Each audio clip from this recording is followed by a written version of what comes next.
माई ईमान today.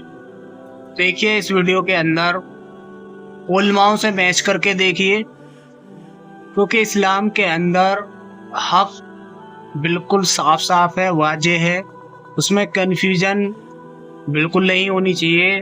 तो मुझे confusion थी 12 रबीउल अव्वल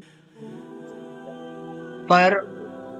उलमाओं की क्लिप सुनी, जाना, समझा, और अब मैं चैट जीपीटी के द्वारा कुछ चीज़ों को मैच करने की कोशिश करूँगा। गूगल कर चुका हूँ, विकिपीडिया पढ़ चुका हूँ, लेकिन वहाँ से भी पूरी तरीके से डिटेल नहीं मिल पाई। तो मैं सहारा लिया मैंने चैट जीपीटी का। अब यहाँ आपको ये चीज़ें मैच करनी है कि क्या मैंने ये सही किया, क्या ये डिटेल सही है, और अगर सही नहीं है तो आप करेक्ट करोगे मुझे, या मुझे नहीं तो फिर उन उलमाओं को जो इसके बारे में मुखालफत करते हैं, यानी जो इसको गलत बताते हैं या मनाने को मना फरमाते हैं,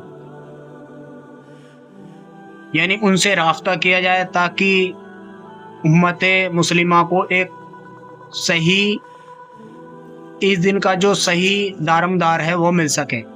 जिस तरीके से 2 ईदैन हैं उनका बिल्कुल कॉन्सेप्ट क्लियर है कि इलाके के हिसाब से, चांद के हिसाब से एक आध दिन इधर उधर हो सकती है, लेकिन ऐसा नहीं कि मीठी ईद वाले दिन आप बकरा ईद मनाओ या बकरा ईद वाले दिन आप मीठी ईद मनाओ। ये कॉन्सेप्ट क्लियर है।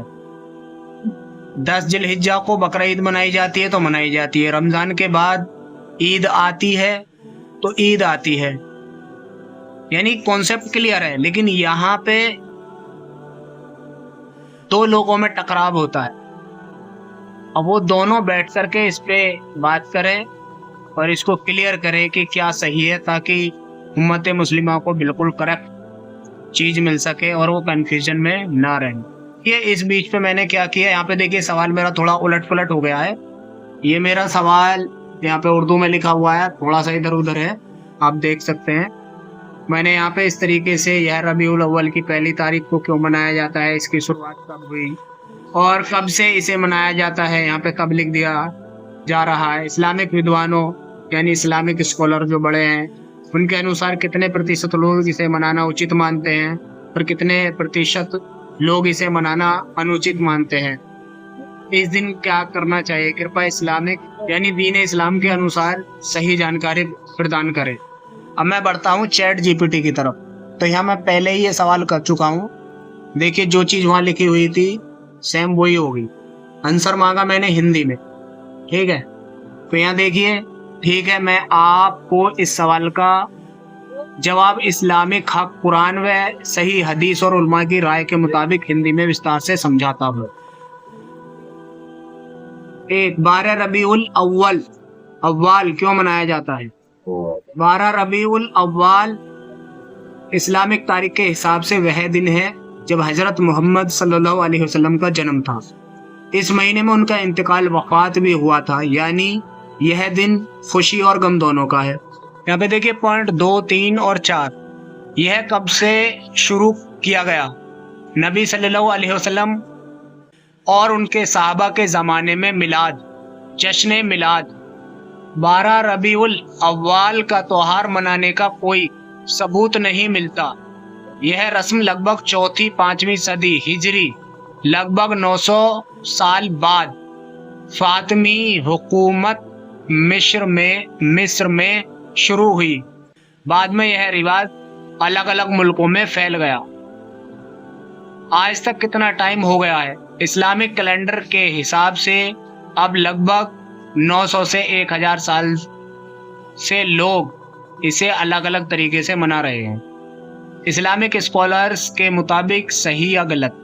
जो स्कॉलर्स इसे गलत मानते हैं ज़्यादातर सल्फी, अहले हदीस, देवबंदी उलमा, उनका कहना है कि यह बिदअत नई चीज़ है।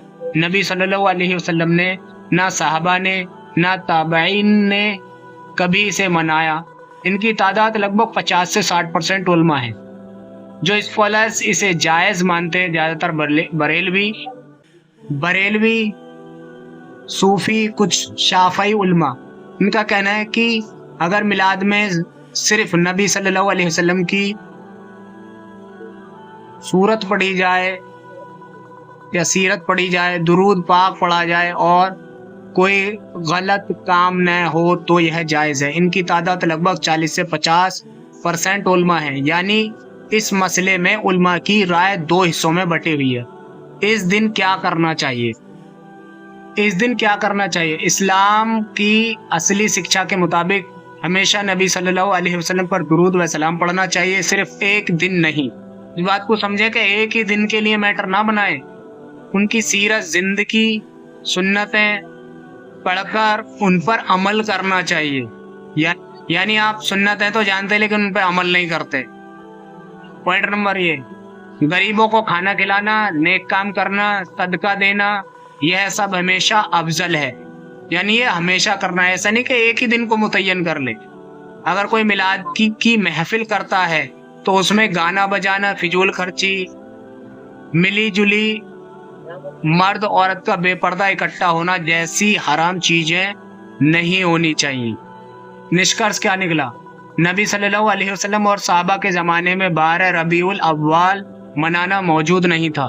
पहली चीज, आज यह एक इत्तेफाकी विवादित मसला है, क्योंकि जब बढ़ चुका है, टाइम ज़्यादा हो चुका है, ज़्यादा लोग मनाने की उसमें आ गए हैं, तो भैया इत्तेफाक तो होगा ही।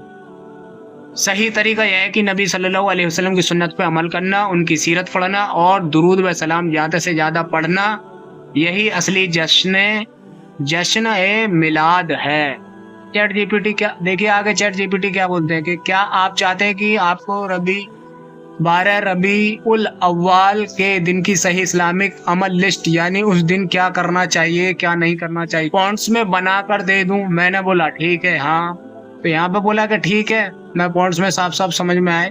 12 रबीउल अव्वाल को क्या करना चाहिए? दुरूद हो सलाम, नबी सल्लल्लाहु अलैहि वसल्लम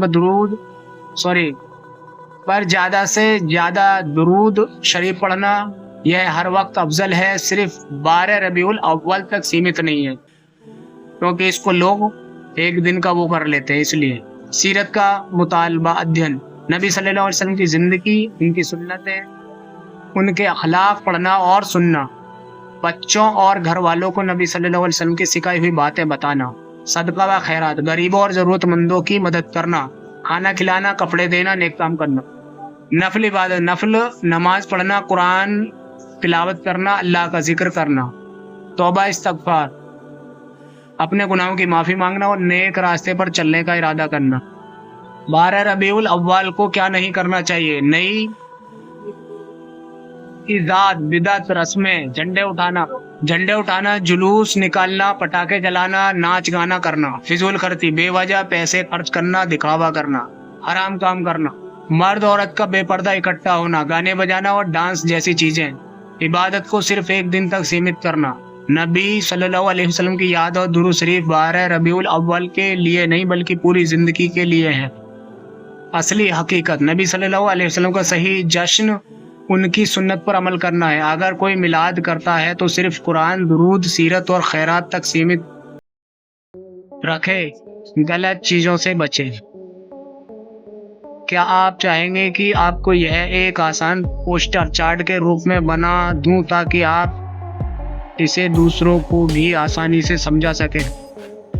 अब ये मैं आपके सामने करूं या नहीं करूं? चलिए मैं कर देख लेता हूं, क्या बताते हैं।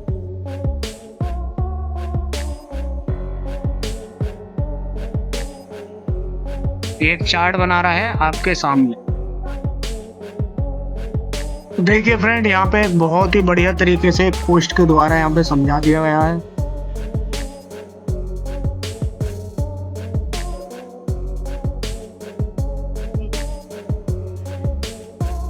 आपका इस बारे में क्या विचार है? आपका इस पोस्ट और इस सारे डिटेल के ऊपर क्या कहना है? कमेंट सेक्शन में जरूर लिखिए।